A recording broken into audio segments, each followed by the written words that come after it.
Welcome to my channel. Assalam alaikum. Hi friends. இன்னைக்கு நம்ம இந்த வீடியோல Cook with Comali season 2ல அஸ்வின் கிராண்ட் ஃபினாலேல செஞ்ச பொள்ளாச்சி பச்சைமிளகாய் கிரேவி தான் எப்படி செய்யணும்னு பார்க்கலாம். வீடியோவை ஸ்கிப் பண்ணாம தொடர்ந்து பாருங்க. வாங்க வீடியோக்குள்ள போகலாம். அதுக்கு ஒரு panல கடலைப்பருப்பு 1 டீஸ்பூன், உளுந்து 1 டீஸ்பூன், எண்ணெய் எதுவுமே சேர்க்காம லோ ஃப்ளேம்ல வச்சு ட்ரை ரோஸ்ட் பண்ணி எடுத்துக்கலாம்.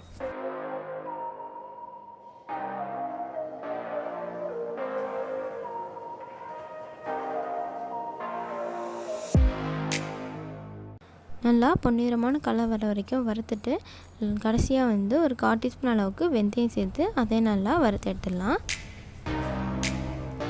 இப்போது இது நல்லா ஆறுனதுக்கப்புறமா மிக்சர் ஜாரில் சேர்த்து இதை நல்லா அரைச்சி எடுத்துக்கலாம். இப்போ இது அப்படியே இருக்கட்டும்.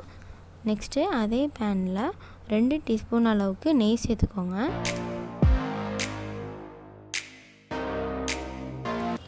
இப்போது பச்சை மிளகாவை இது மாதிரி கட் பண்ணி நெய்லேயே நல்லா நம்ம வறுத்து எடுத்துடலாம்.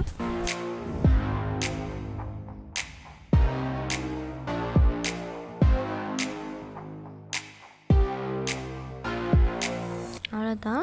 பச்சை மிளகாயோட தோல்லாம் இது மாதிரி வெள்ளையாற வரைக்கும் நல்லா அதை வறுத்து எடுத்துக்கோங்க நெய்லேயே. இப்போ இது இருக்கட்டும்.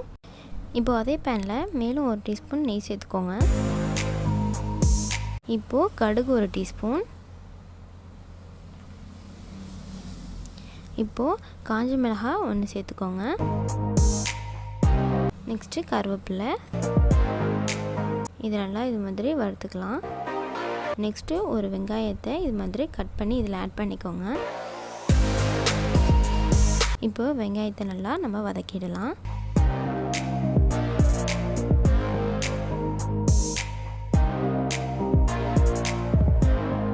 இப்போ ஒரு பாதி தக்காளியை இதில் கட் பண்ணி ஆட் பண்ணிக்கலாம். நெக்ஸ்ட்டு வெங்காயத்தையும் தக்காளியும் நல்லா வதக்கிடலாம். இப்போ கிரேவிக்கு தேவையான அளவுக்கு உப்பு சேர்த்துக்கோங்க. இதை இப்போ நல்லா மிக்ஸ் பண்ணி விட்டுடலாம். அவ்வளோதான். தக்காளியும் வெங்காயமும் நல்லா ஓரளவுக்கு வதங்கிடுச்சு.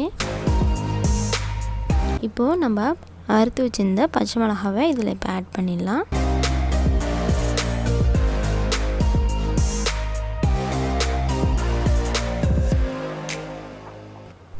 நெக்ஸ்ட்டு 1/2 டீஸ்பூன் மஞ்சள்தூள், இதை இப்போ நல்லா மிக்ஸ் பண்ணிடலாம். இப்போது நெல்லிக்காய் சைஸ் புளியை தண்ணியில் கரைச்சி எடுத்து வச்சுக்கோங்க. இப்போ நம்ம புளி தண்ணியை இதில் ஆட் பண்ணிடலாம். உங்களுக்கு புளிப்பு தேவைக்கேற்ப சேர்த்துக்கலாம்.